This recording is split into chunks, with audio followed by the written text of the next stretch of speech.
இங்க ட்வின்ஸ் மட்டுமே படிக்கிற ஸ்கூல காட்டுறாங்க. அந்த ஸ்கூலோட பிரின்சிபல் பெஞ்சமின் அப்படின்ற ஒரு பையனை பாக்குறாரு. அந்த பையன் ரொம்ப செஸ் சூப்பரா விளையாடுறான். அந்த பையனுக்கு ஒரு ட்வின் பிரதர் பிரான்சிஸ்னு ஒருத்தர் இருக்கான். இந்த பசங்களுக்கு பேரண்ட்ஸ் இல்ல அப்படின்னு தெரிஞ்சுக்கிட்டு எங்க ஸ்கூல்ல வந்து படிங்கன்னு சொல்லிட்டு கேக்குறாங்க. ஸ்டார்டிங் பெஞ்சமின் வந்து அதெல்லாம் வேணாம் அப்படின்னு சொல்லிட்டு சொல்றான். ஆனா அந்த பிரின்சிபல் உன்னோட பிரான்சிஸ் நாங்க நல்லா பாத்துக்கிறோம் அப்படின்னு சொல்றதுனால ஒத்துக்கிறான். பெஞ்சமின் செஸ் ரொம்ப நல்லா ஆடுறான். பிரான்சிஸ் நல்லா படிப்புல கெட்டிக்காரனா இருக்கான். இந்த ஸ்கூல்ல இருக்கிற டீச்சர் எல்லாமே இவங்கள ஒரு இன்ஸ்பிரேஷனா வச்சுதான் அந்த பசங்களை கம்பேர் பண்ணி பேசுவாங்க. இத பாக்குற மத்த பசங்க இவங்கள பார்த்து நல்லபடியா எடுத்துப்பாங்க அப்படின்னு பார்த்தா இவங்கள பார்த்து ரொம்ப கோவப்படுறாங்க. பேரண்ட்ஸ் டீச்சர் மீட்டிங்ல மத்த எல்லாருக்கும் பேரண்ட்ஸ் வந்திருக்காங்க. ஆனா இவனுக்கு அவன் அப்பான்றான், அவனுக்கு இவன் அப்பான்றான். இத பாக்குற மத்த பேரண்ட்ஸ் இந்த பசங்க பாரு எவ்வளவு ஒத்துமையா இருக்காங்க அப்படின்னு சொல்லிட்டு அவங்க பேரண்ட்ஸ் அவங்க பிள்ளைங்களை திட்டுறாங்க. இதனால அந்த பசங்களுக்கு இவனுங்களை பார்த்தா இன்னமும் கோவம் அதிகமாயிருது. பெஞ்சமின் கிளாஸ்ல இல்லாதப்போ பிரான்சிஸ் மட்டும் கிளாஸ்ல இருப்பான்.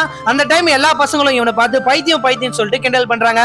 இத பார்த்துட்டு இந்த பையன் அழுதுட்டே உட்கார்ந்துட்டு இருக்கான். இத பார்த்து கோவப்பட்ட பெஞ்சமின் கிளாஸ்ல இருக்கிற பசங்க எல்லாரையும் போட்டு அடிச்சிடறான். இந்த பிரச்சனை பிரின்சிபல் மேம் கிட்ட போகுது. பெஞ்சமின் இந்த மாதிரி எல்லாம் கோவப்பட்டு யாரையும் அடிக்கூடாது அப்படின்னு சொல்லிட்டாங்க, அட்வைஸ் பண்ணி அனுப்புறாங்க. இப்போ செஸ் காம்படிஷன் வரதுனால பிரின்சிபல் மேமும் பெஞ்சமினுக்கு செஸ் காம்படிஷனுக்காக பிராக்டிஸ் கொடுத்துட்டு இருக்காங்க.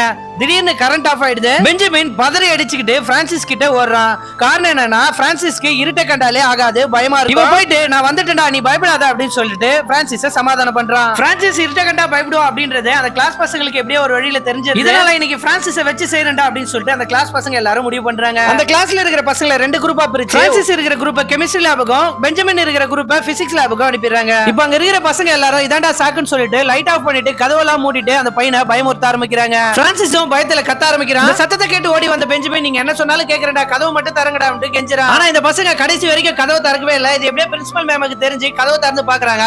ஆனா அந்த பையன் இறந்தே போயிடுறான். இறந்து போன பிரான்சிஸை பார்த்து பெஞ்சமின் கதறி அழறான். இந்த பிரச்சனை வெளியே தெரிஞ்சா ஸ்கூலுக்கே பெரிய பிரச்சனையாகும் அப்படின்னு சொல்லிட்டு இந்த விஷயத்தையே மூடி மறைச்சிடறாங்க. ஒரு நாள் ஸ்கூலுக்கு வந்த பெஞ்சமின் என் தம்பியை கொண்ட உங்களை யாரையும் சும்மா விட மாட்டேன்டா அப்படின்னு மனசுல நினைச்சிட்டு அந்த ஸ்கூலை விட்டே போயிடுறான்.